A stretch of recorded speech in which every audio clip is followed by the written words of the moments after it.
కర్నూలు జిల్లా కోసిగిలో స్థానిక ఉరుకుంద రోడ్డుకు వెళ్లే దారిలో వెలిసినటువంటి శ్రీ సిద్ధారుడ దేవాలయంలో గత 3 రోజులుగా సద్గురు ఆరుడ జ్యోతి శాంతాశ్రమంలో శ్రీ సద్గురు సిద్ధారుడ అష్టమ వార్షికోత్సవ జాతర జ్ఞాన దాసోహ కార్యక్రమాలను ఆలయ కమిటీ సభ్యులు అంగరంగ వైభవంగా నిర్వహించారు.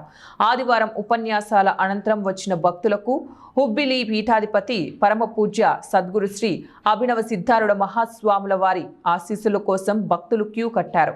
సద్గురు ఆరుడ జ్యోతి శాంతాశ్రమం కమిటీ పెద్దల ఆధ్వర్యంలో సాయంత్రం సంధ్యావేళ ఉదయభానుడు కనుమరుగవుతూ ఉండగా సద్గురు ఆరుడ జ్యోతి శాంతాశ్రమం నుంచి శ్రీ సద్గురు సిద్ధారుడ మహాస్వాముల రథోత్సవాన్ని డప్పు వాయిద్యాలతో మేళతాళాల నడుమ రథోత్సవాన్ని లాగారు.